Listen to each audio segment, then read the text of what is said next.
just 24 hours away from SummerSlam. SmackDown does not disappoint.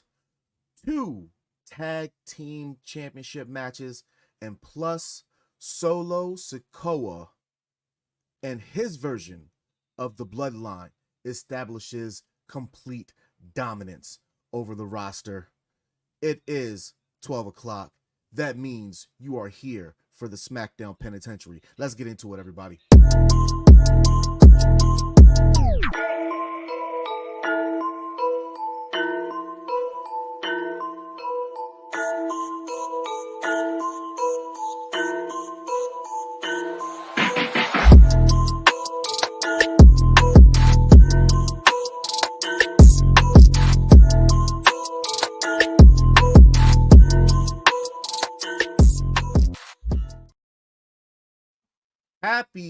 Happy Sunday. Oh, it's not Sunday. I'm sorry, not Sunday, because we don't do PLEs on Sunday. It's Saturday. Happy Saturday. Happy PLE Saturday. Happy SummerSlam Saturday. You are now in the SmackDown Penitentiary. It is 12 o'clock, aka Drink O'Clock, and you are here with the SmackDown Penitentiary. I am one of your hosts, The Z is Solid. I am here with my guy, Vic. Vic, what is going on with you today, my brother?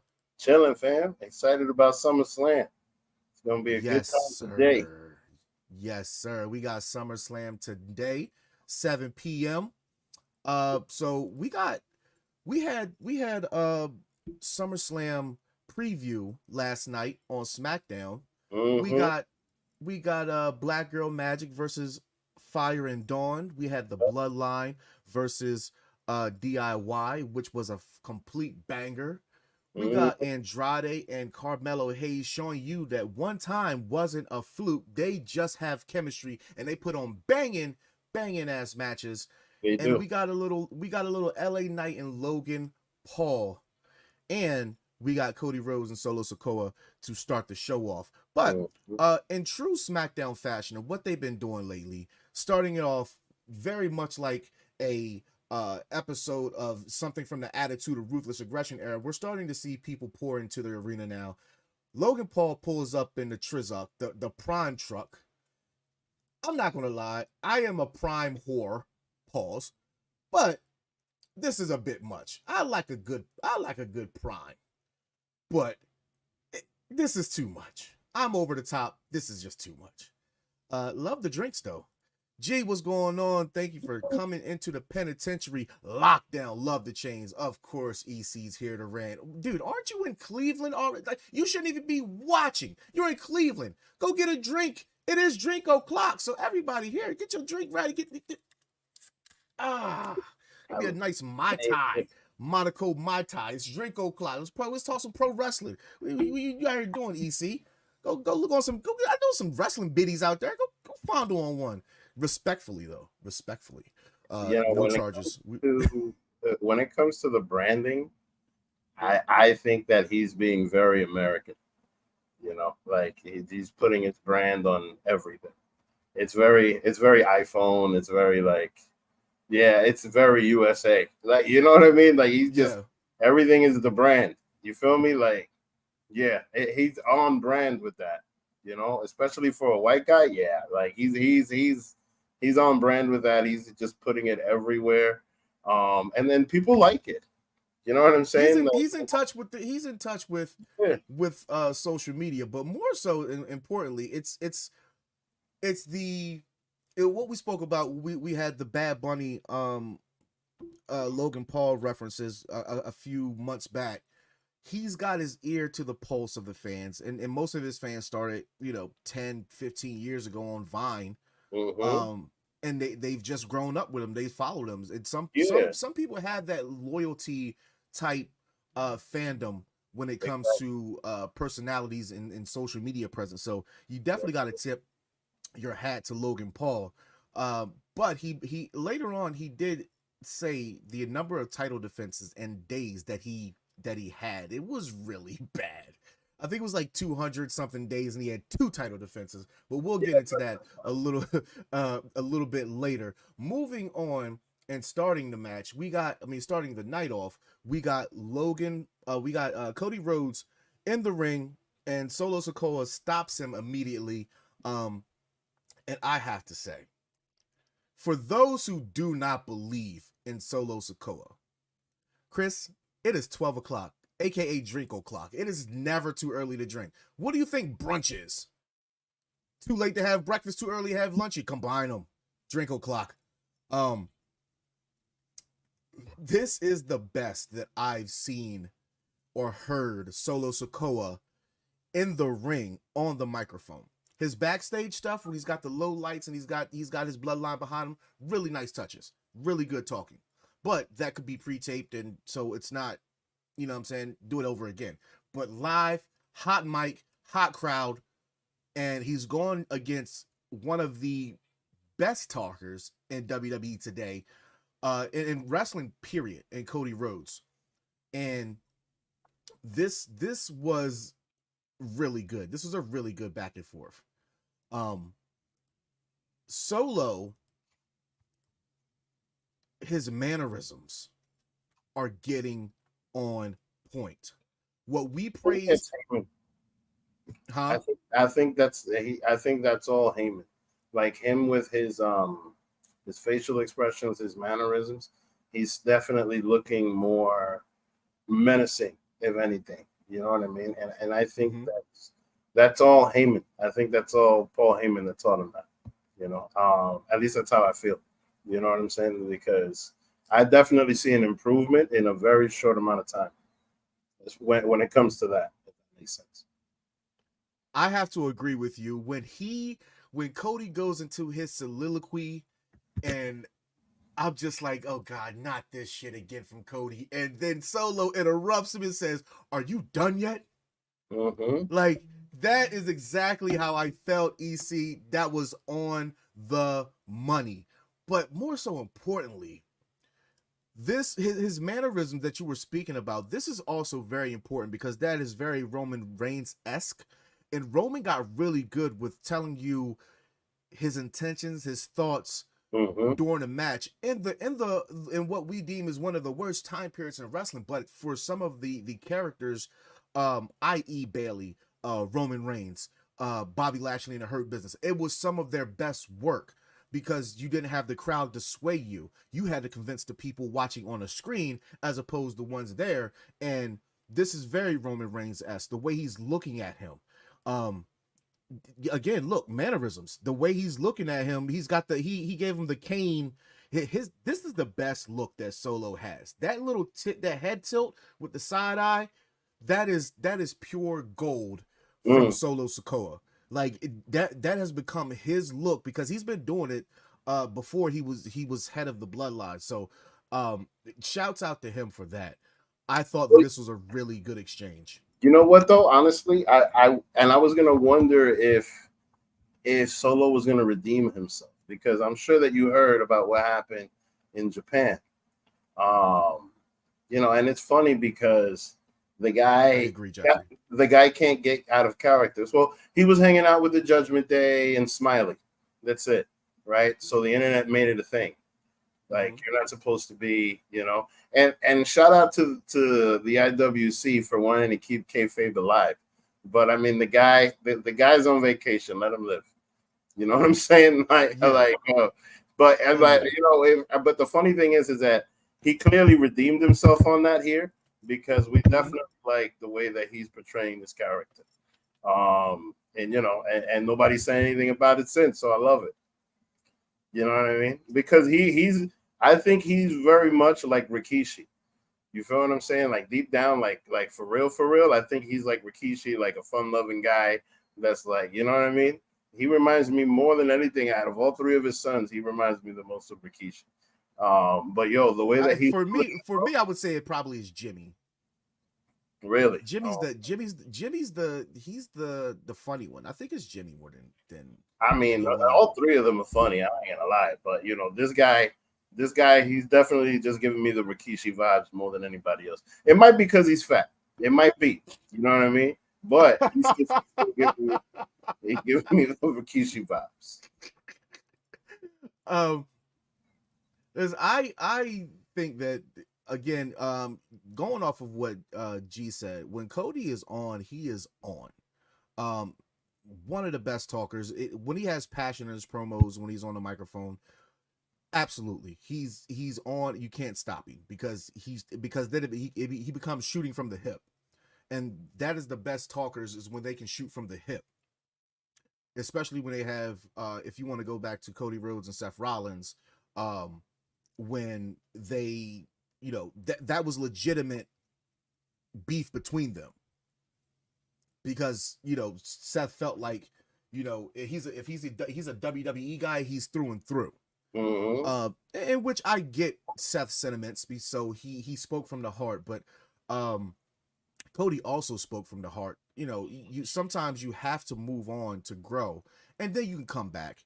You could kind of make it like I guess a marriage, or a deep relationship.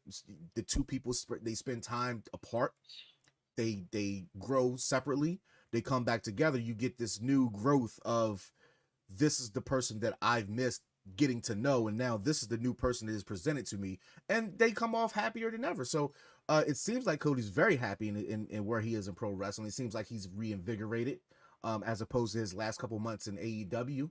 So I thought this was a really good promo from both guys. You know what though? But here's the thing: Tyler Black could go into the Ring of Honor Hall of Fame. Doesn't mean that he's going to go do it. You know what I'm saying? No, not now that it's associated with AEW. Yeah, but Cody Rhodes can go into the AEW Hall of Fame if they ever, you know what I mean? Doesn't mean he's gonna go do it. So that's the thing. Seth Rollins needs to sit down with that for real. Like he's gonna act like people don't remember Tyler Black. Shoe fly. And in his defense, right? Chris, I have to and thank you for stopping by the penitentiary, and shout out to you because I've been watching all the shows this week and you have been in every single show. So shout out to you, along with Jeffrey and some of our other loyalists here on UPR.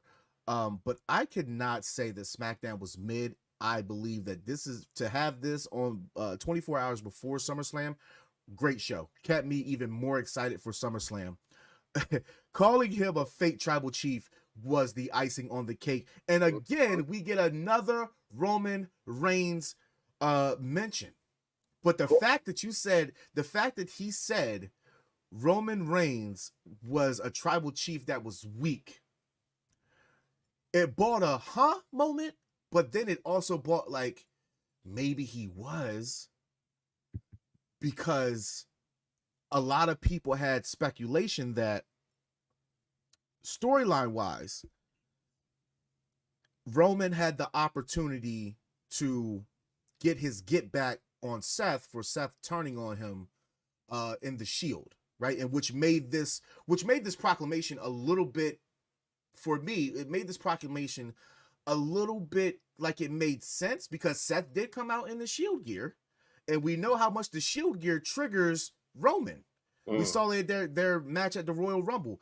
It triggered Roman because that's a side of Seth that he does not know because Seth turned on him. So I see people's point, and emotionally he could have been weak if you want to take that route, but I just think that's just too much digging with a fork and not a shovel. But we start off the action of WWE with Andrade and Carmelo Hayes again. And listen, first of all, the promo from Carmelo, the barbershop promos are amazing. I love the barbershop promos. And if you see the right at the bottom, I love when they're having like the nameplate, and the nameplate said him, and then it flashed to Carmelo Hayes. I thought that was a nice little touch.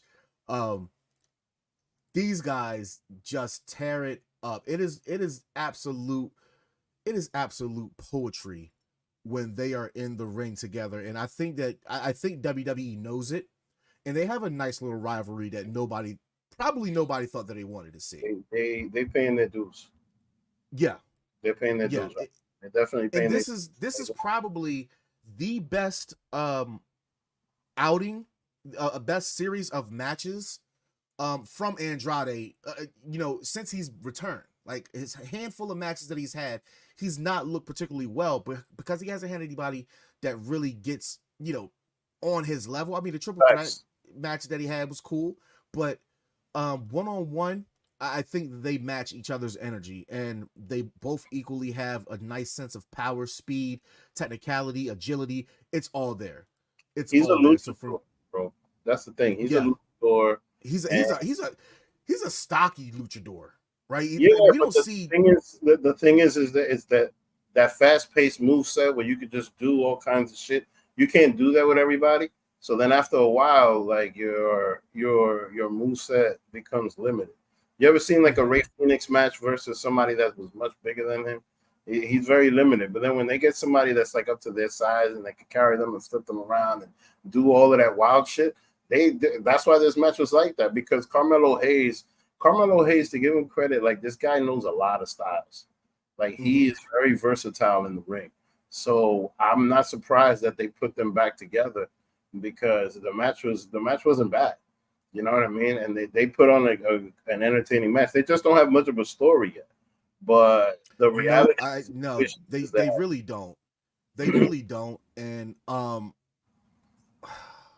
this should be a best of 7 series. I don't even know the last time we got a best of 7 series. Even if I think the best of 7 was the bar the last time we had that. The bar, but yes, and that's how they came together. So I think that you're right. But overall, the greatest best of 7 series is, without a shadow of a doubt, Booker T and Chris Benoit. It catapulted both guys into another stratosphere of wrestling respect and stardom. So that was a really good thing. Too much has come. They got their respect. You know what I mean? I'm just curious. Yeah. Because I personally, like, I got a feeling that 4 or 5 years from now we're gonna see like things like Braun Breaker versus Carmelo Hayes for the title type shit. Like, you know what I mean? And I think that's where everybody's paying their dues now for it, because I don't see Seth Rollins around in 10 years. You feel what I'm saying? No. But I say Seth probably has a good 6 years left. No, but like not even him, but like Finn Balor or even LA Knight, or things like that. Like, there's a lot of guys that, or AJ Styles. You know what I mean? Yeah, like Styles is done probably after this year. After probably 2026, Styles is done. Yeah. And speaking of Styles, and I wanted to say this because I hate the comparison of Carmelo Hayes to HBK. With what you said, what you said, saying that he can wrestle any style. I definitely would say that Carmelo is the black AJ Styles. Look, at 30 years old, he has every single thing possible. Some people like Mike Knox. Shout out to him. Mike Knox show 6 p.m. on Mondays. For him, Carmelo was too small, right? A lot of people said that about AJ. AJ bulked up a little bit in the chest area, pause. And he was made to be a more serious competitor. But if you look, Seth Rollins was equally small coming out of the Shield. Mm-hmm. So Seth just has a little bit more height, but if we're talking about body density, Carmelo's right there. He's probably got like Allen Iverson body fat, which is like 0.1 or 0.3%. Carmelo Hayes is ruled in nepotism. Like, he is definitely Shawn Michaels' kid. Oh, for sure. But I just see more style wise. Oh yeah, no. But my point is just that he has a lot of influence from Shawn Michaels. You know what I'm saying? Yeah. Shawn Michaels is a lot of influence from Ric Flair. He even does some of his heel moves like Ric Flair, and the hits that he takes, he even does them like Ric Flair. Like this guy, Shawn Michaels even gave him a Marty Jannetty, and then Marty Jannetty started whooping that trick. You know what I'm saying? Like yo, this guy is definitely. You see how like Johnny Wrestling is freaking Triple H's guy. Yeah. And mind you, like, yo, come on, man. He's paying his dues. Like this guy is gonna be huge. Shawn Michaels, yeah. You see how this little girl has the championship and she's Booker T's girl? Yeah, man, that's what's going on here. Like this guy is gonna be a thing. As little as he is, he's gonna be a thing. Anyway, I'm rambling too much. Let's go. Are you frozen? You're not moving. Hello? You there? Uh-oh. Uh-oh. Am I by myself? Hey, are you there? Did something happen? Uh-oh. Are we still live? Roxanne? Whoa. Hello? Yo, he's frozen. Oh, shit, he's frozen. All right. Well, I guess I might as well continue on with the show. So, anyway, see, I don't have the highlights. He has all the highlights and everything. That is crazy. So, wait, what was we talking about?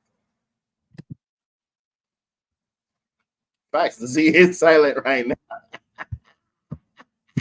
I don't even know what happened. StreamYard just completely went.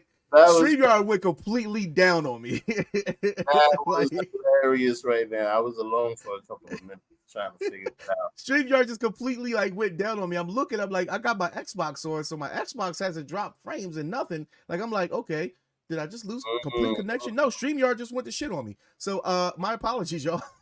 Xfinity. I live in a house by myself. Xfinity is on fleek, get 1 terabyte per second, and that's what happens. This is what I pay for. Wow. After the match, we get oh yeah, we was talking about Carmelo Hayes. Hayes.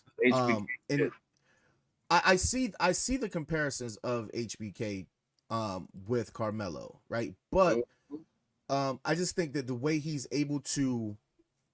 that he's able to adjust and adapt to different opponents, I feel like he's more AJ Styles than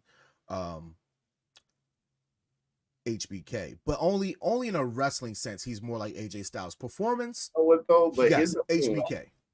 AJ Styles spent a whole bunch of time in TNA carrying a whole bunch of washed up people. Like, whoa, washed up. Bobby Roode, Beer Money. He was there when he was in TNA.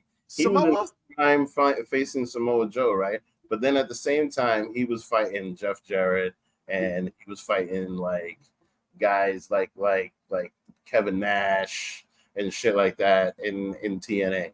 You know what I mean? So he got to try all kinds of shit in TNA when he was wrestling. And mind you, like he is a relic of what he used to be, and he's still good. You know what I mean? AJ Styles, I don't think goes into that category.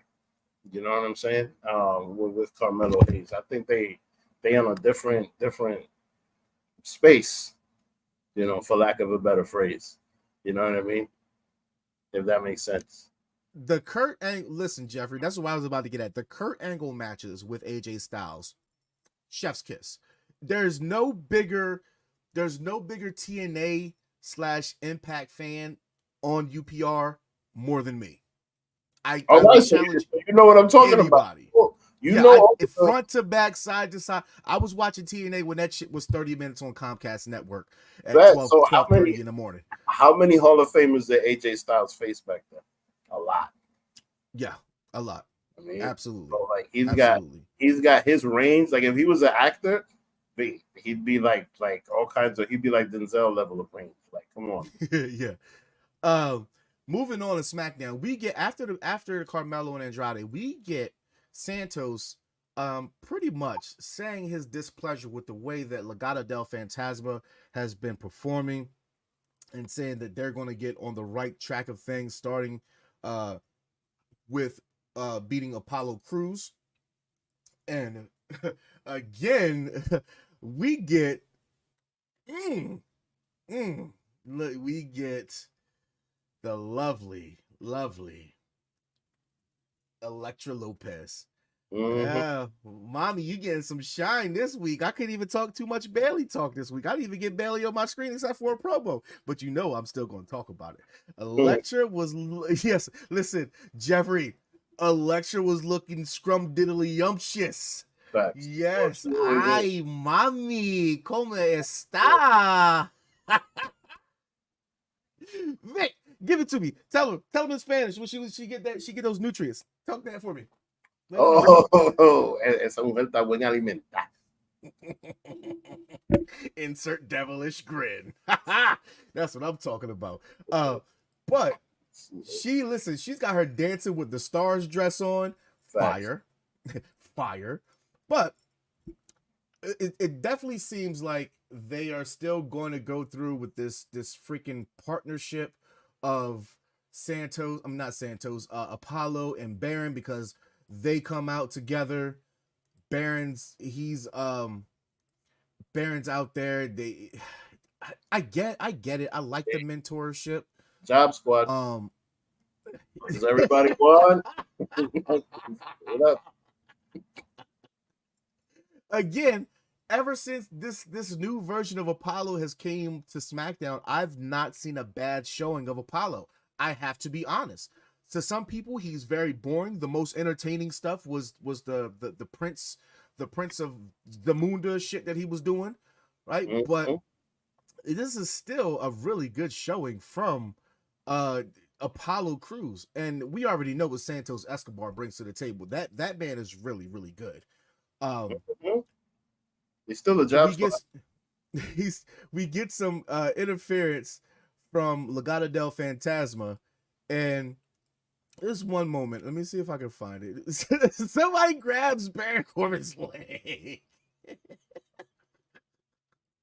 He grabs his leg, and Baron Corbin gets beat down on the outside. Santos takes advantage, and he gets the 1-2-3 over over Apollo Crews. Your thoughts on this match? I mean, it's another Job Squad match. Like, these guys, unfortunately, like this whole setup right here of Legado del Fantasma versus the Job Squad is filler. Like, I guarantee you, people went to the bathroom, during this match, because the athleticism is amazing, but they don't know what to do with them. They really don't. Like, Santos Escobar, he's got good facial expressions. He's got, he's a good heel, but his best work was against Rey Mysterio so far. They don't know what to do with him. I bet you, like, if he goes to LA or if he goes to San Diego, where there's a lot of Mexicans, he'll get a big pop. You know what I'm saying? But the reality is that they don't know. He was in the LWO, and then they broke off for the LWO. But at the end of the day, like, it's all regional identity politics there. So, you know what I'm saying? Like, that's the thing. You need a story. You need to fight. All right, Carlito came out, and then they fought him, and bam, now he's in Judgment Day. And now this guy, he broke off, and he has his own little Latin group. But who are they fighting? Who are they? What are they doing? You know what I mean? They're just straight. Are they going to run back in NXT and be the more Job Squad? Like, come on now. Like, you know what I mean? Do something with them. They ain't doing nothing. Like, you know what I mean? You don't know what to do. You need to get somebody that writes novelas and have Electra Lopez slap somebody and go and just do some drama. You know what I mean? Do it the Spanish way if you got to do it, but figure out what to do with them, because I mean, come on now. You don't know what to do. Like, honestly, I got a feeling these guys are gonna end up down the same road as the Street Profits. You know what I mean? Just running around with a question mark on top of them. Anyway. No, I got it. I like it. Next after that, we get the Logan Paul ceremony. And basically, this is actually, I want to say to the chat, because I just saw it somewhere. Let me find it back on Twitter. 272 days as champion. Pathetic. But I get it. He's a quote unquote attraction. Cool. Whatever. I think he's talking. He's talking his hometown, homecoming that nobody wants, and has a banner and that says, yeah. And Sabrina Estella, thank you for stopping by to the penitentiary. Shout out to you for the NXT review show. It absolutely was a highlight, but this is where the segment actually got better, because shout out to LA Knight for saving it. Because at that point it was unnecessary. The whole segment was deemed unnecessary. Like these fake Cleveland people, I don't even know if they're real. I should have Googled them, but I don't even know if they're real people. Probably not. But the point of LA Knight coming out and saving the match, well, not the match, the promo, we needed it. We needed it because it was pretty bad.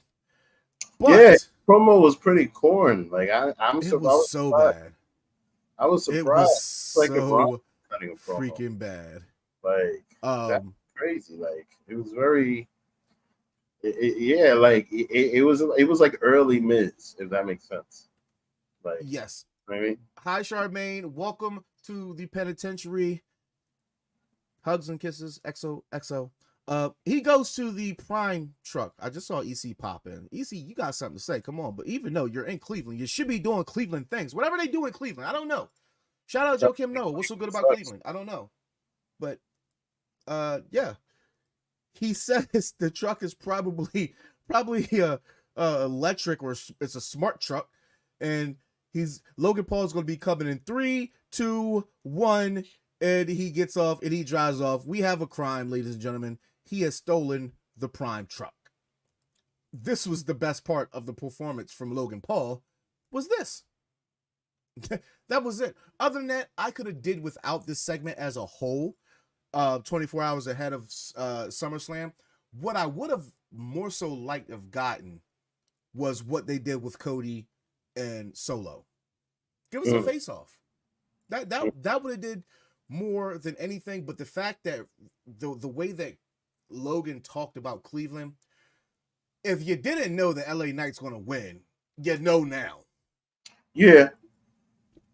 I mean, this is one of those things that is predictable, but at the same time, it's kind of good that it's predictable because LA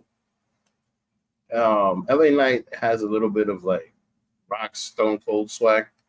So this whole thing was very Stone Cold. It was light because he didn't put freaking cement in the car, but you know what I mean. Like it was light Stone Cold, but it was very like Stone Cold ass. Oh look, I'm gonna take your shit. You know what I mean? Yeah. And then just ran off with the Prime truck. It was good marketing for Logan Paul with his, overzealous Prime thing.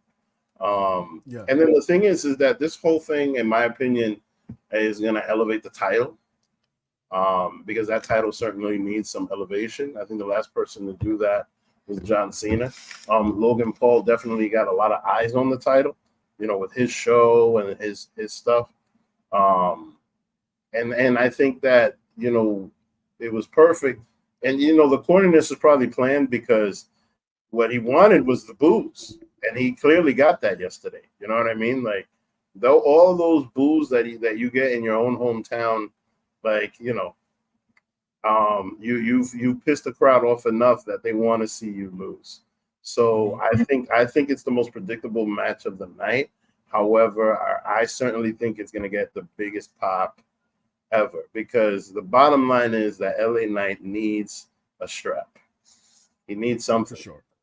He definitely needs a strap. And the way that they're pulling this trigger, I think is going to be great. Sabrina Estella, you are absolutely right. Cleveland does have the Rock and Roll Hall of Fame. You know what Ohio also has?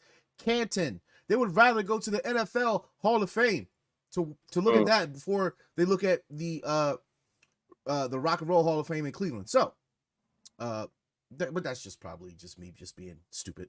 But whatever, it is what it is. Now, before we get into the back half of this, we're gonna take a quick commercial break, and we'll get into what what Nia did for Miss Tiffany Stratton and Tiffy Time. You guys are watching the SmackDown Penitentiary. Please do not go anywhere. Speaking of formidable opponents, We have Brooks Jensen versus Josh Briggs in a no DQ street fight match. And all I have to say is this was basically just a way to show that Jensen is the one that basically got in that car with Sean Spears and is being taken under Sean Spears' tutelage because he did say that the young talent over there were impressionable and looking for clout. So now you have one of those young impressionable ones that are going to turn into a mindless zombie. This Briggs and Jensen shit better pay off. Like, this better pay, because y'all made me invest in this shit for 2 months when I didn't even need to. And I felt like I felt like it still didn't get me there until Sean Spears showed up. Lola Vice is growing on you. Lola Vice should have been on you. You should have been on the Lola Vice train. That sounded bad. Forget Lola Vice. You should have been on Valley Loretta when she was in Bellator. That's how long I've been a fan of this woman. I've been a fan of this woman when she was a nobody. Just because I saw a random Facebook video. You should have been on the train. Shame. For shame, George. For shame. But not all of us that watch wrestling watch boxing and MMA stuff. I don't watch it. It just came across my screen and I said, who is this hot Latina out here twerking and knocking bitches out? Who is she?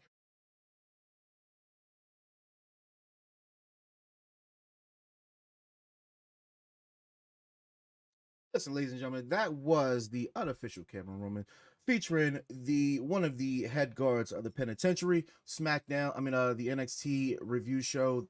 Had a great time. Bad Guy Jack, I'm coming to take your spot. I'm the captain now. But more so importantly, before we get into that, because I have to do this. I have to do this for all the sake of black people. And I have to go on a rant real quick. Because EC didn't do it. EC didn't do it. And I'm ashamed of EC right now. And I can't find the specific part of when it was talked about. But, okay. You know what? I think I found it. What you talking about with us? You didn't know. You didn't know about this. But, so, on the AEW review show, we had Vince say that Kofi Kingston was a terrible champion. He had a terrible story that nobody cared about. Also said Big E wasn't a good champion. He said the story... He said that Kofi Kingston had a storyline that nobody cares about, right? Okay. They were talking about Daniel Bryan, right? Mm-hmm. They were talking about Daniel Bryan, or Bryan Danielson, and which he said he gave the match that he had with Kofi high regard, right? And it wasn't just the match in itself. It was the story of people being oppressed. Now, whether that's in history with culture, whether that's at your job, whether that's with your family, at some point in time, everybody can relate. And that is the miscue that man had the nerve to say that it was shit and Kofi Kingston didn't deserve to be a champion. But wait, that kind of stuff is on brand though, because the thing is that Hulk Hogan didn't show up for Trump for no reason. You know what I'm saying? Like, he also showed up for the Detroit Lions as well. No, but my point is that Hogan's got fans. But my main point is just that, like, those are people that don't give a shit about black issues. You know what I mean? Period. Well, I wasn't. My point was like, no, but I wasn't even. Like Kofi Mania was a big thing for the black community, or the black wrestling fans. Fucking MVP was sitting there crying. Like, that was a big fucking deal. It was a big deal. And you are absolutely right. And for him to say that is just showing your face. He's just showing, I don't give a fuck about that. And that's fine. You know what I mean? But the thing is just that, like, there's a whole bunch of people that feel a way about Hulk Hogan, right? But Hulk Hogan still has a lot of fans. But those fans, I am not gonna lie to you. I am one of the fans who don't give a good dog damn what Hulk said in the privacy of his own home. I will say that I don't even care about the shit that happened with the black girl. Mm-hmm. You want to know why? The thing is, let's not act like that black girl wasn't also using Hulk Hogan's fame on her social media. Oh yeah. So the same way that she was using Hulk Hogan thought it would be cool to use her. Cool. You guys are using each other, right? But what you wanted to do is you got mad that he picked 3 white girls who had a bigger social media follower than you. And okay, they might have thought, all right, this is not going to work. We're taking the whole campaign down. Okay. If they decide to reroute it, it doesn't matter if it's up to you or not. If they did it because you were black or if they did it because they found another marketing strategy. That's my point. My point with Vinny was it didn't have anything to do with race. It had to, for me, it had to deal with oppression. Everybody here has a job. Everybody in the world works a job where you could do your hardest. Doesn't matter what you do. White, black, purple, green, yellow, doesn't matter. You can work as hard as you fucking can. And there's a assistant manager not let you talk to the big manager, right? And then you you know what I'm saying? Like you're climbing up the ladder and you're still not good enough to get the promotion. You're not good enough to get the position. That's the sense that I'm speaking of. Like, how could you not resonate with that? Even if you're not black, how could you not resonate with that? It's one of the most powerful storylines in WWE history. One of their top moments every time they're talking about WrestleMania moments. It's not about sticking up for people. Understand, is it about race or is it about the following? Is the man trying to appease people or is he trying to sell beer? Like, let's stop this. Like, it doesn't matter. It's the same way that all these people are saying, oh, there's no black people on SummerSlam card. Why the hell do you give a damn? Can you tell me anybody wrestling right now who has a storyline that is legitimately better than anything on the card right now? Probably not. So black wrestling fans need to get a grip, and not everything is about them. It's not. We don't complain when half of the NBA is black and the black stars, NFL black stars. Do white people even say this shit? They don't. So why do we do it with wrestling? Who knows? We're entitled. We feel entitled, right? It's no different than people in the LGBTQ plus community, right? Why are there no gay characters on wrestling? Who's checking for that? When you were 5 years old, were you checking to see if Junkyard Dog and Ahmed Johnson was? No, them niggas wasn't better than Razor Ramon and Shawn Michaels and Diesel and Ultimate. They weren't better. They just weren't better. They didn't have better storylines than them at the time. You didn't have a better storyline than Hogan. You didn't have a better storyline than Savage. You didn't have it. You just didn't have it. So why would you care now when they still don't have? There's not a storyline with any person of color that is worth being on a SummerSlam card. It's not. Check it. Look at all the stories. That's all I'm saying. Anyway, I got way off the topic, but I had to do that rant. Because I need to say what I need to say. I stand for what I want to stand for. I don't have to stand for it because I'm black. That means I'm black. I'm black. You're black. That means we're not on the same page. We're not on the same page. That storyline is not the same. It's not even close. That's why the match was on SmackDown. It's not close. I'm sorry. We're not going to act like Shawn Michaels didn't take the back seat to people. We're not going to act like The Rock didn't take a back seat to people. Not everybody stays in the limelight the whole time in their career. They don't. Look at Brock Lesnar.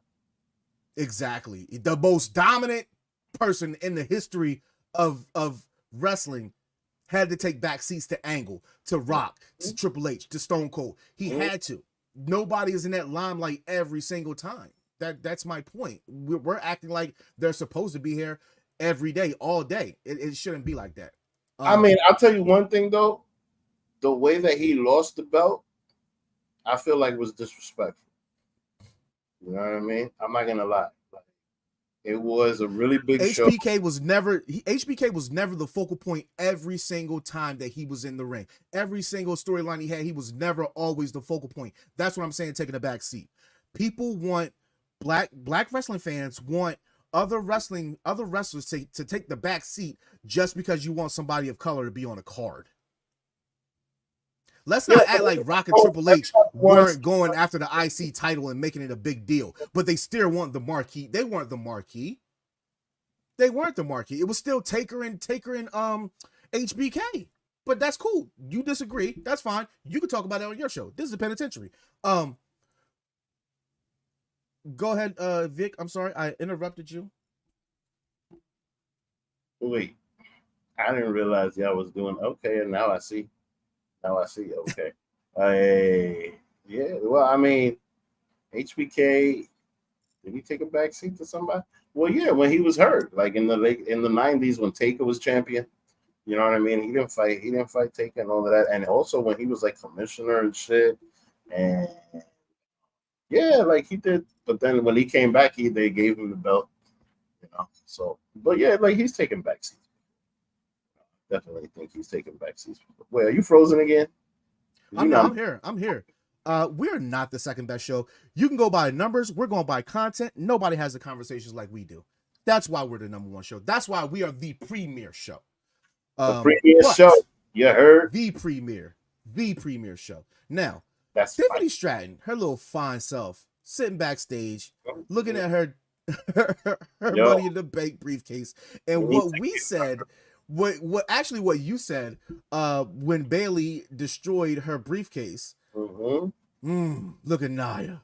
Look at him. Look at that smile. Look at that smile. Yep. I please, Mike, I challenge you on any level. You can ramble by yourself. That's cool. But we have engaging conversations. It's more intuitive. Look at that. Look at that. That was great. The curls are gone, but the straight hair is still a vibe. It's still a vibe. Oh yeah, it's still a whole fucking vibe. And the fact that she's more confident. Go ahead and show that stomach. Well, it's okay. Show the stomach, girl. It's okay. That's all right. Something to hold on. I would say that this Money in the Bank briefcase looks much better than Senior's Money in the Bank briefcase, and this is the if this is the direction that they're going to go ahead and do with people who win it, I'm all for it. Customize it just like you would give them faceplates. Yep, I predicted that last year. Like when like she's basically being JD McDonough right now. But not only that, do you notice those little bracelets, those little Tiffany Stratton bracelets they have on? Right, I noticed that. I noticed that on the shop a couple weeks ago because I'm always up on the mini belts, right? I thought it was a mini belt, but they're putting it on the wrist, and it's just one of those strappy things, right? But my point is that Tiffany Stratton right now should get a female version of the $1 Million Championship because this girl is money, like a Barbie championship. Yeah, yo. Because look, the fact, like, mind you, she's not cashing in for a long time. Probably not till next year, because whatever it is that they do with her with this, they're gonna drag it out. This custom thing is going to be sold. There's gonna be a whole bunch of little Tiffy Time girls with their little briefcase, rhinestones on the outside of it too. Yeah, all that. I am not surprised. Not surprised at all. It's already on WWE Shop. Let me look at this shit real quick. Thank you. Already there. It's already there. Thank you. You see what I'm saying? Like, this is genius. To put the Money in the Bank strap on this character is amazing. Like, she's going to have that for a long time. And yeah, I wouldn't be surprised if, there's going to be like a whole bunch of like almost cash in and whatever, but they're going to sell a bunch of these. A whole bunch of these. It's going to be crazy. It's Tiffy time. Toodles. Absolutely. See? It is going for $129. $129. They doubled the price on the Money in the Bank. Damn. Yo, look at the regular one. The regular one is $114, right? But this one signed by Tiffany is $169. So $30 more with no signature. You can get the pink one. Yeah, that's crazy. Went up in price. Those things used to be like between $60 and $80. Drew McIntyre's is $199. Of course, it's $199. You don't have this shit no more. Yeah, it lasted a day. Like it lasted a minute.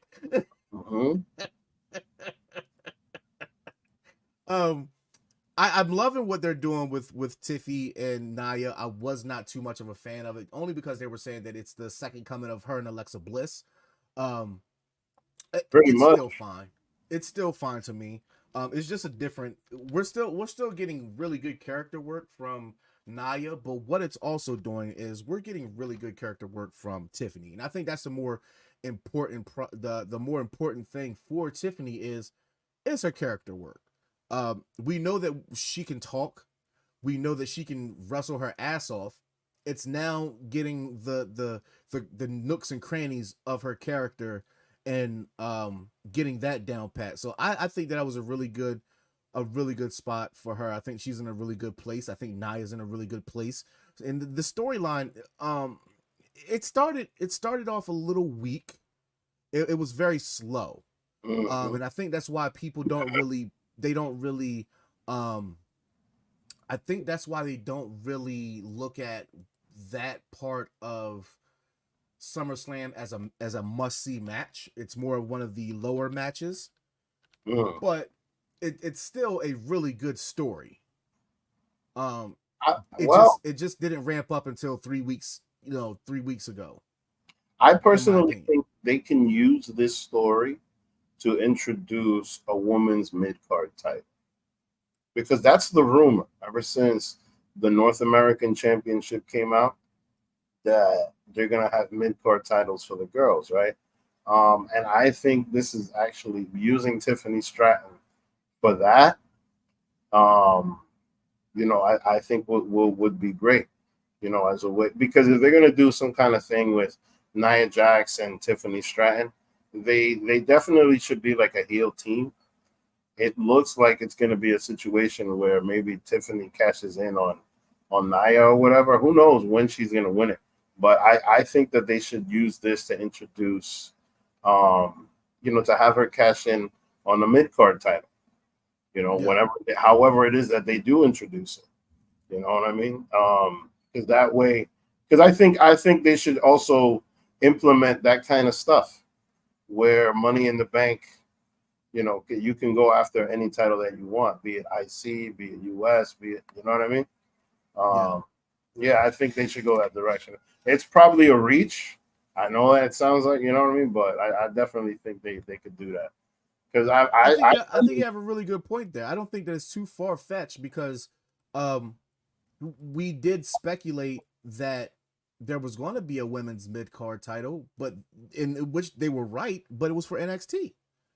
I think NXT is the test run. I think NXT is the test run. They want to see how it's responded to, and then they'll move it towards the main roster. I'm just saying, like, Jade Cargill needs a TBS championship, like, stat, like, you know what I mean? Like, she needs, and putting a mid card title on her would be great, because like the problem with like some women's champions is that after their run, it's hard to figure out what to do with them, right? Because in my opinion, if Jade Cargill wasn't there, I don't know what they would do with Bianca Belair. Yeah, she'd get lost in the shuffle. I mean, there's no Asuka, there's no Charlotte. She's a big deal. So if you would want to put her in a spot to elevate somebody else, yeah, but that spot is being reserved right now for the storyline with Bayley and Nia Jax and Tiffany Stratton. So I think Stratton's next in line to get that push, and to a lesser degree, Meechin is getting a lot more eyes on her as well. So Meechin has been doing great in these past, I don't know, 5-6 weeks that she's been featured on TV. Right. So it's a really good look. Moving on, we got look at Paul Prince on Jade. Black excellent. Black Girl Magic, the EST Storm, going against the Chucky doll and her partner Alba Fire. This is a good look. This is a good look. This is a really good look. Chocolate cake. Facts. Really, really good look. Getting into the match was actually really good. I didn't even expect I didn't expect the match to be good either. I didn't expect the match to be any. I didn't think it would be entertaining. You know what though? Think it would be entertaining at all. I think that these Scottish girls, they're really good, but for some reason they're just not expected to be good. Like they really give off jobber vibes, but they're not jobbers. Does that make sense? Like they just give not at all. You know, like when you go to like a town and then there's like a local wrestler that wrestles somebody, like these are the kind of vibes that these girls give. Like they're giving me very 1, 2, 3 Kid, if that makes sense.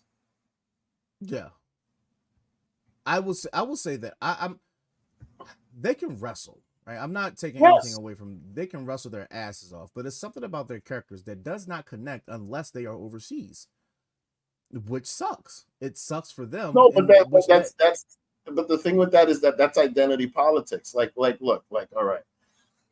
Carlito is going to get a major pop in San Juan, but he's not going to get a big pop anywhere else. You know what I'm saying? He's not getting that shit in Oklahoma. It's not going to happen. Like, come on now. You know what I mean? Like, that's the thing. Like, you know, sometimes it's character work. Cody Rhodes is going to get a big pop anywhere. Yeah. Anyway, you know what I mean? But like, so for some people, it's going to be regional. You know, like Selena Vega, she's going to get a huge pop anywhere that's highly Puerto Rican, New York, you know what I mean? But that's just not going to happen in LA. You feel what I'm saying? Like, that's the thing. Like, that's not going to work. But, you know, these guys, once they have a good character and they get pops everywhere, like LA Knight, that's when that shit is real. You know what I mean? I'm waiting Ladies and gentlemen, we have a special treat.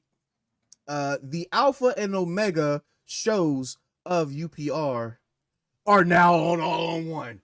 We like to welcome the Mr. Mike Knox of the Mike Knox Show. My guy, we always have competitive spirit, but we are one and the same. My brother, how are you doing today? Shh, I'm at work. I see dead people. They're not like us. Hey, I don't want to say, put that picture back up. J picture? Yes, not the Chucky one. You see that almondy skin? That skin was almondy. The chocolate is. That was almondy. It matched her outfit. Okay? Shh. Don't tell nobody. I gotta go. Great show. Oh yeah. Ooh. All right, keep going. A little bit more. Give me some more. I mean, I know we haven't gone to the hashtag I love Pamela Martinez moment yet, but can I get a hashtag I love BGM on SmackDown? Hashtag I love Black Girl Magic. I'm out. Black Peace. Girl Magic. At the end of the match, we get this weird. It's just a weird. I don't know why she's here. I don't know why we even wanted her here. Low budget Jamie Hayter. Once again, low budget Jamie. Anybody call for Jamie Hayter? We need the TeamU version. Nah, but that was necessary. I didn't get it. I didn't get why. No, like look, they gotta keep the girls strong, right? They can't lose a match clean to the 1, 2, 3 Kid girls. Like, you know, so they gotta have somebody come in. This girl is new, so now she wants to just start some drama. You know what I mean? Where was Naomi? Exactly. That makes sense. So no, but she's probably gonna show up, and then they're probably gonna have like a 6-man tag, and then the feud and whatever. Like, you know, the 1, 2, 3 Kid girls. I'm curious to see how long they're going to keep the titles on them, because at the same time, like, there's a certain level of sympathy because one of them did lose her mother while like she was like wrestling and stuff, and then went to Scotland and had a big pop and everything, you know what I mean? But like, you know, that's only going to last so long. So I'm curious to see when they're going to drop that belt. But clearly, like, you know, Bianca Belair and Jade Cargill, they're probably gonna just start doing single stuff again. You know what I mean? This is not a bad call though, because they need to bring some sort of prestige to those women tag titles. So before you can even introduce a mid-card women's title, you should make sure the rest of your titles are solidified. They gotta have real so teams though. I don't think this hot potato shit works very well for the women tag titles, because it keeps this black cloud over the women's championship that has been there since its inception. Look, I think one of the problems that we have with women in tag teams is just that, like, I think one of the only we do have women factions brewing real tag teams that have been a tag team are those two little girls. You know, the black one with the braids. Kaden and Katana. Yes. That's the only real team that they have. That's the only real team, right? So now when it comes to tag teams, right, the men have a history. The Hart Foundation, the British Bulldogs, the Rocker. You know what I mean? It was always the Midnight Express, to take it that far back. Like there's always been some level of history, right? With women's wrestling, a lot of times it's been, at least for the most part, it's been individual. Alundra Blaze and Bull Monaco and shit like that, and they would be attractions. And if Sensational Sherry ever got in the ring, it was for a spot type of thing, like, you know what I mean, like, or Melina or something like that. But when it comes to like a team of women, that's new. They need to build that, and I personally think that's one of the reasons why AEW doesn't even have a women's tag team belt. You know what I'm saying? They have 1 million belts for every fucking thing, but they don't have, you know what I mean? They got trios, they got trios belts for the men, but then they don't have, you know what I mean? Because that shit, that's some shit that's hard to do, and that's some shit that you have to build. Like, the entire women's division needs a bunch of teams. When they had the NXT Women's Championships, like, I was happy because I thought this was gonna mean they're developing teams.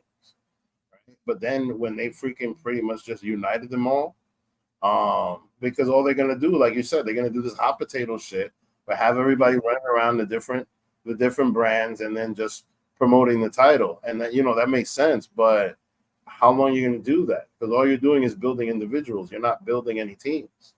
You know, like, for example, these two guys that are with Chad Gable right now. That's one of the best teams in tag team. You know, DIY, they were originally in a team before they freaking, you know what I mean? Yeah. Like, you know, I'm not mentioning R-Truth and the Miz, but, you know, Awesome Truth has a much larger history than a lot of these women that are on the roster. You feel me? Or have been wrestling for the past 10 years. I want to play this real quick because she kicked the shit out of her. Jesus. Man, but they end up, listen, the way they tossed Jade over this damn table, man, that's probably one of the toughest bumps she's taken. Facts. Facts. Jesus, she's laid out. She is laid out. Overall, even though Black Girl Magic did not win, I will say that this was a very entertaining match. It wasn't bad. I thought the end was, it didn't work for me personally, but I mean, it's not what I would have wanted as an ending. If you're going to have them go over, but it makes sense. So therefore, I can't gripe about it too much. It makes absolute perfect sense. And to what we both were speaking about earlier, you don't want to hot potato these things, and you just want to continue to make teams look stronger. This is the way that you get those belts over. You continue to bring in more teams, more threats as a team, and that way you can continue to get those things over. We get before we get into the main event, Bloodline versus DIY. If I can find it, because I cannot find it anywhere, the Bailey and Nia Jax video promo, which sucks.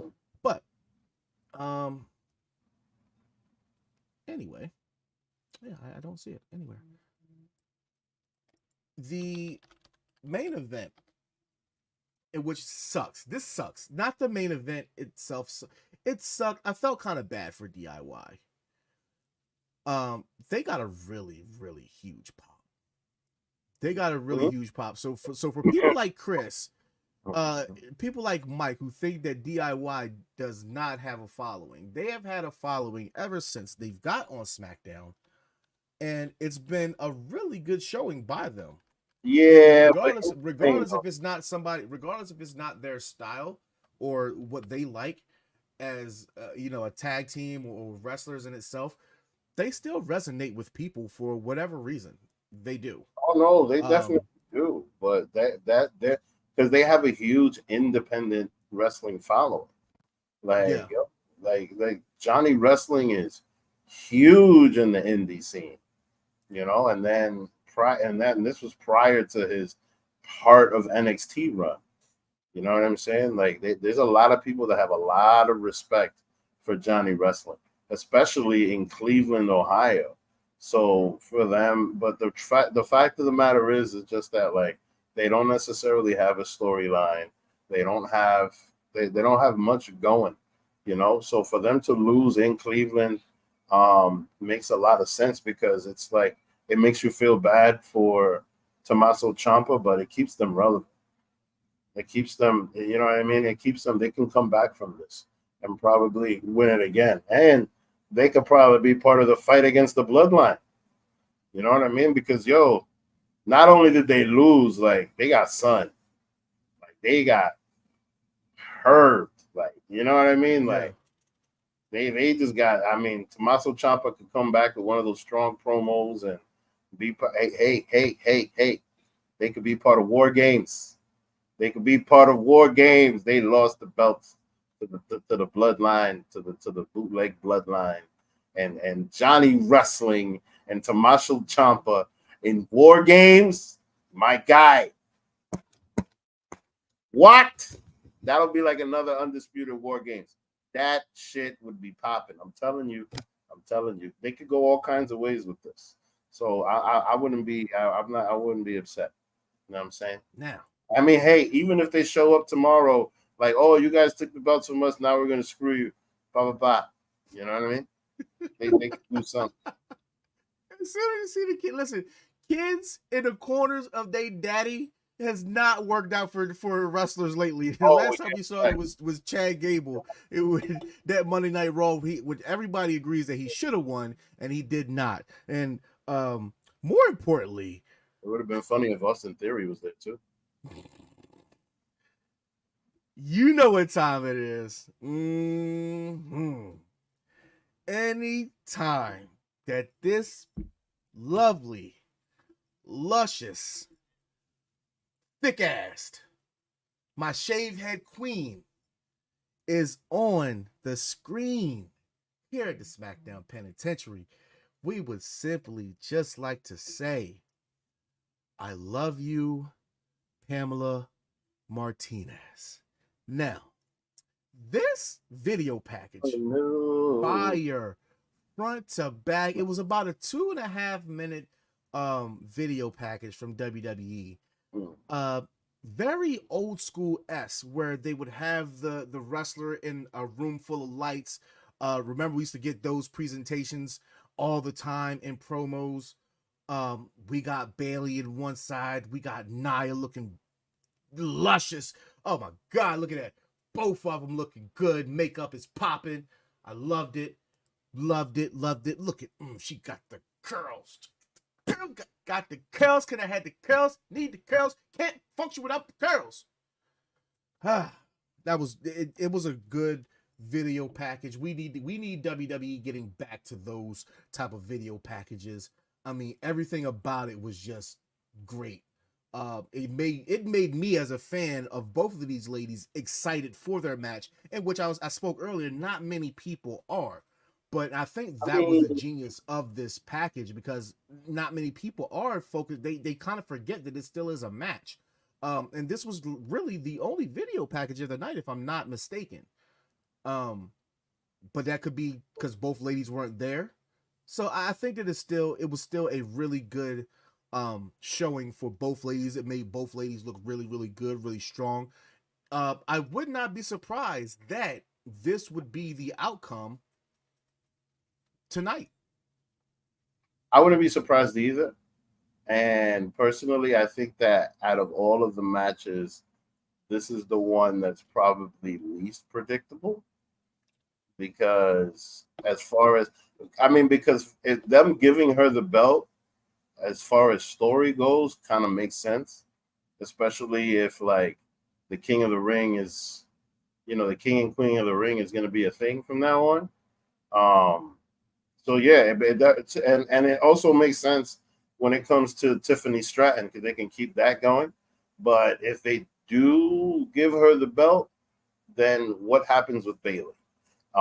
That's my only thing. So I'm actually rooting for Bayley, because then I want to need a strong title defense. That's yeah. She needs a strong title defense. Mm-hmm. But I certainly wouldn't be surprised if Bayley gets screwed out of the belt right now. If I have been waiting for Nia Jax to join the Bloodline somehow, because everything is there. I just don't know how they would pull it off if all of a sudden somebody shows up and then she puts a finger up at the end of that holding the belt. Oh man, I think I'll pop like I did for Hogan when I was a kid. But listen, I know where you're going with this, Mike. I know where you're going with this, and I meant to post a question in the chat. Who is more the over under on 2 names to return tonight? Charlotte Flair and Roman Reigns.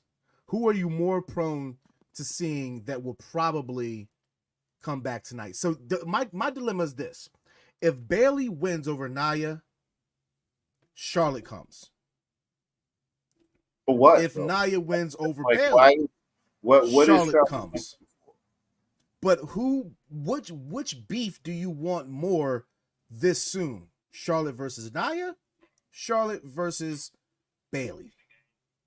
That's the dilemma that I see with this, because we haven't gotten much or any Bayley Flair interaction. For the most, we have not gotten it. We've gotten every other 4 horsewoman combination except for Bayley and Flair, and I think it's time that you give us Bayley and Flair. I believe these are the two most talented wrestling women from the 4 horsewomen. Yeah. The most technically sounded women, the better talkers of the 4 horsewomen. Facts. It's time. The crash course. It's time to get it.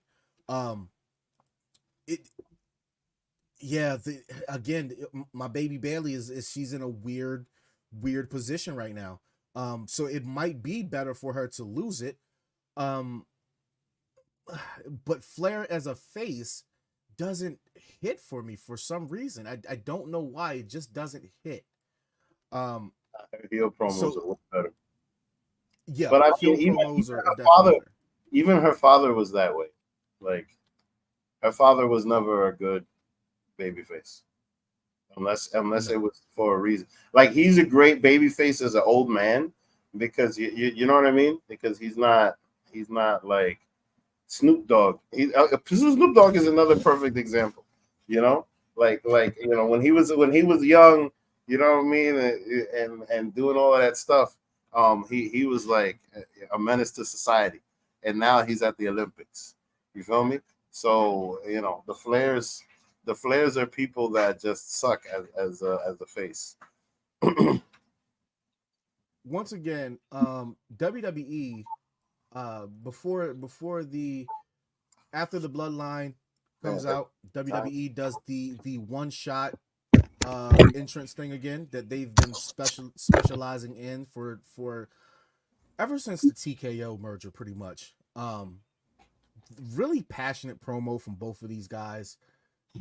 Almost swayed me to believe that they weren't going to lose.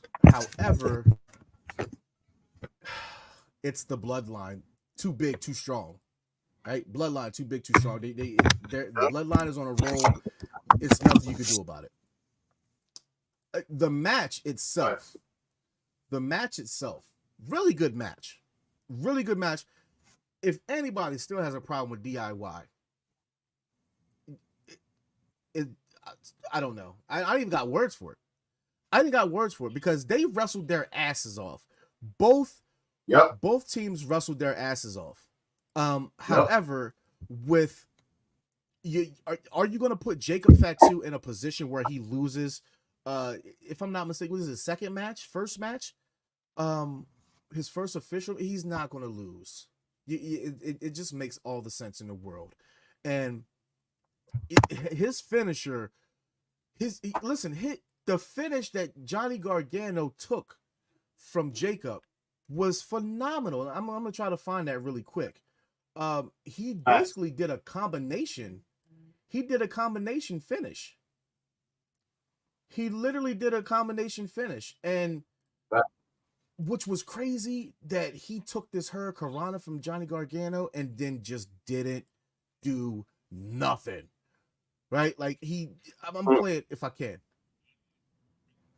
And look, Jacob ain't even affected by it. He's looking right at that man. And Johnny, I think he kind of sensed it. He kind of sensed what was going on. Like, hold on.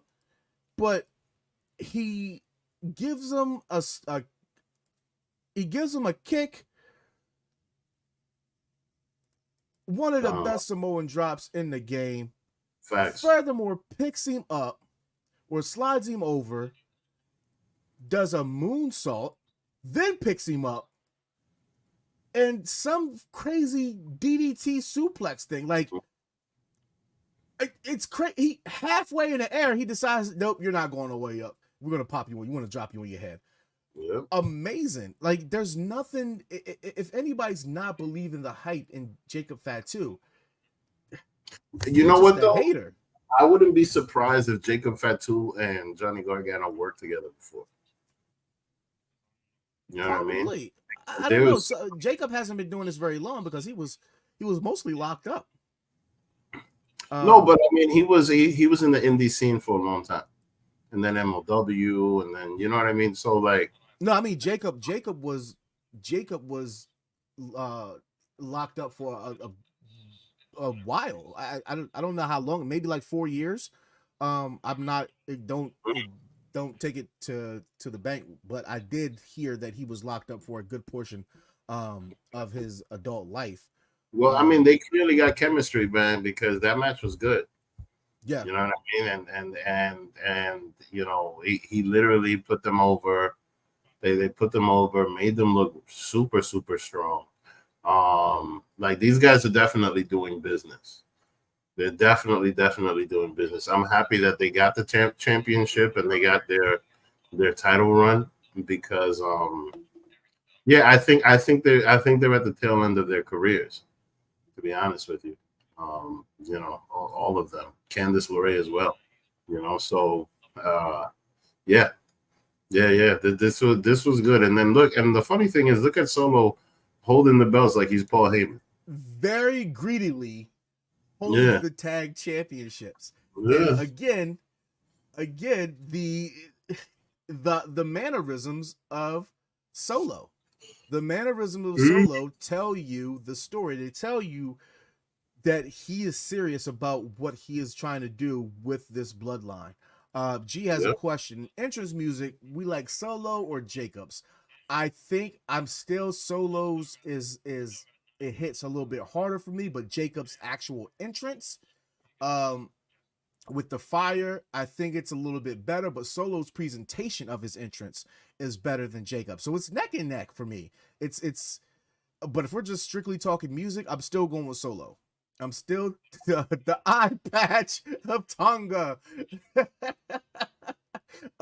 He absolutely that's what we were speaking of earlier in the show. He's definitely learned from the pandemic era of Roman, when Roman would be able to tell you his expressions a little bit more. Now my question is, do they use the Freebird rule with this because Tonga is hurt? Because it actually should have been Tonga Toa and Tonga Loa. What did I say? Tonga. Actually, that's a really good question. I wonder if they are going to do that. Tonga Loa, yeah. So I think that's what they should lean towards. Because Jacob is destined for some other title. He should not be relegated to. Did the New Day do that? Yeah, New Day did do Freebird. Okay. All right, perfect. So it works. I mean, because I only noticed them doing that in AEW. But yeah, okay. Because the Bang Bang Gang does that, don't they actually had the trios championships. No, but when they had the regular tag team, they did too, right? That I'm not 100%. I'm not 100%. Yeah, but anyway. This is your ending pose for SmackDown, one that we've seen before from the Bloodline. Again, MVP of the night, this man, Jacob Fatu, as he has been MVP for most of since his debut in SmackDown. And we get the ending shot. You know, everybody throw the ones up. Yep. And we've gotten this ending on SmackDown for 8 weeks straight. 8 weeks straight. We have gotten this. Every single day. It's like missionary every single night. We're getting it. We're getting it. I mean, just adding on to the story, but like, you know, those championships. I mean, it looks like he was doing that as foreshadowing, but then at the same time, it kind of just shows me that all right, Cody's definitely winning this match, right? Yeah. Because you know they try to set it up like everything against Cody, so that Cody could figure something out. I mean, I think the surprise is going to be Randy Orton. I think that Randy Orton shows up and Kevin Owens shows up and they do like a thing. This is definitely WrestleMania all over again. This is definitely WrestleMania all over again since it's Bloodline rules. But then since it's 4 of them, right? Then it's perfect. It's a perfect space for Roman Reigns to come out, right? But personally, what I would like to see, and I know that this would just make this drag out a little bit more, is for Jimmy Uso to show up tonight. I think so. I still think Jimmy shows up before Roman. If it's not, it can't be Roman by himself. It has to be Roman and Jimmy, Roman and Paul. If Roman shows up with Jimmy, I'd be down for that too. I think that's the best way to go. I think that in the midst of where I'm thinking somewhere, people are getting beat down. Solo, those guys are looking strong as ever, and then we just hear on the microphone, "Ladies and gentlemen," you don't know where it's coming from, and then you look towards the stage area, and then Paul Heyman walks out and introduces Roman Reigns and Jimmy. But I'm excited for SummerSlam tonight. It's going to be a banger. I'm going to take me a small little nappy nap, play some Xbox, then go get me some crabs, some shrimp, have me a good old seafood throwdown while I watch this thing. And of course, we got to have the cervezas on tap. But how are you feeling about SummerSlam? Well, I'm excited to see what WrestleMania 2 is going to be like next year, if that makes sense. Mm-hmm. Because that's the direction that they're going. I mean, it's always somewhat been that way. But I'm very curious. And the reason why is because these are 2 events that are very close to each other. Right. And I've always been amazed as to how they can connect them together and then make a storyline and then to make SummerSlam big. Because, I always thought that the events would increase, like with Survivor Series, leaving them more time, right? So for SummerSlam to go towards a 2 nights, they're definitely testing the waters in Cleveland to see how big they can make it. They have a stadium there. They have, and they're making it. They're making the show bigger. This is going to lead to a lot of change, and because it's going to be such a big show, there's definitely going to be a surprise. We spoke about it all day today. It could be Charlotte Flair. It could be Roman Reigns. It could be Jimmy Uso, hopefully. You know what I mean? And mind you, we haven't even mentioned the Wyatt Six and what they might do. You know what I mean? Shout out to Chad Gable, because that whole thing is great for him. But yeah, man, like I'm just excited to see what's new, because certain things are predictable. But since TKO took over, like, we're in this age of new. Yeah. Before we get out of here, ladies and gentlemen, I just want to remind everybody that when is Bash in Berlin? Is that Following month. September? Okay, yeah, I knew it was something in September. I couldn't figure it out. And that's also kind of foreshadowing that Gunther's gonna win. But like, let's see what happens, because I would be very surprised if Gunther goes to Berlin and is not a champion. I think Gunther does not go to the champion. They'll probably do a rematch or some sort of triple threat match. I think that if you're going to give it to him, you give it to him in his home territory. Wait, give it to him is crazy. Pause. Ladies and gentlemen, before we get out here, I want to remind you that we have something for every single body. We have the Mike Knox show at 6 p.m. But you will have the Mike Knox show tomorrow doing a SummerSlam review. So make sure you guys check that out. Stay tuned.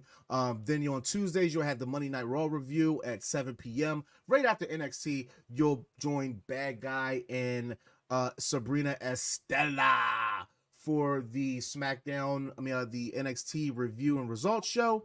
And then you can catch the White Boy Wasted Wednesday crew doing their thing on Dynamite review immediately after Dynamite, top 5 specials and all that jazz. And then Saturday, you come back here to get the real at the SmackDown Penitentiary. And before we go, I just have to say, well, so for those that are looking for the SummerSlam review show, it will be at 12:30. Mr. Mike Knox has posted that there for us, so we'll definitely look out on our social media for the graphic and the setup for that. I want to seriously address you guys, and I want to say to everybody, you guys are amazing. Me and Vic, we started this journey 8 months ago for the SmackDown Penitentiary, and it took us maybe like 3 weeks to get the ball rolling, to get the chemistry there. But we have a good synergy. You guys, if you didn't know, the SmackDown Penitentiary on UPR, hit our biggest numbers ever on YouTube. We hit our biggest numbers ever on Facebook, and we hit our biggest numbers on my Zia Silent page on Facebook. So all across the board, the numbers were popping, and this is why I can get on here and say the shit that I say, because I believe it. You guys have made it true as of last week. Hopefully the numbers are equally invested as they were, because you guys keep coming back for the content that we give to you guys. So I appreciate you guys. And this is just a nod to everybody here on UPR. I am one of the ones that talk so much shit on everybody's show, but I am here to push everybody. So not downing anybody's show, I'm just bigging mine up a little bit more. That's it. So we are here. We have been doing this for 8 months. We've got this thing locked down. You guys are the bloodline of the penitentiary. So I just want to say thank you to guys. For you guys, if it wasn't for you guys, we would not be able to do what we do every single Saturday. Any thoughts on that, Vic? We hit our highest fucking numbers. That is crazy. It's time to release some merch. Yeah. We need a SmackDown Penitentiary shirt. I'm gonna get started on that. I don't know if Welcome to the SmackDown Penitentiary is trademarked, but I'm gonna see how far we can get along. We get away with it. We're gonna have to contact Pro Wrestling Tees. Yeah. Ladies and gentlemen, for Vic, I am Zia Silent. I just want to say once again, thank you guys for stopping by. Happy SummerSlam day. Go get you some drinky drink. If you smoke, get you some smoky smoke. Get you some surf and turf, some seafood boils, some chicken wangs. Go get you some. Go ahead and start prepping. You damn right I'm about to make that shirt. Go ahead, get you. Go. Yeah. Listen. I am excited for tonight. I'm about to play me a game of 2K. Then go get my food. I gotta get ready, get my food, my liquor, and you guys make sure you stay tuned. Sunday 12:30. You just had pizza. What you watching pizza for the pre-show? What the hell is going on here, Jeffrey? Ladies and gentlemen, as we always do, now, and if you didn't know. See, which is the dope thing. This is why the penitentiary is so fucking dope for UPR.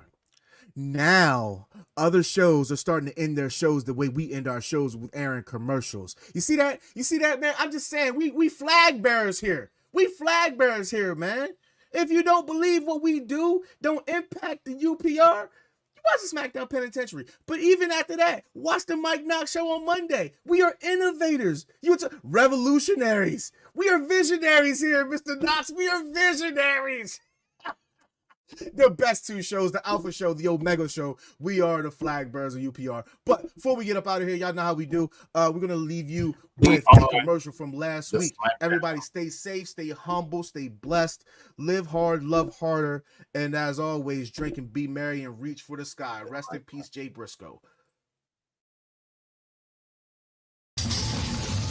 Welcome to the Smackdown Penitentiary.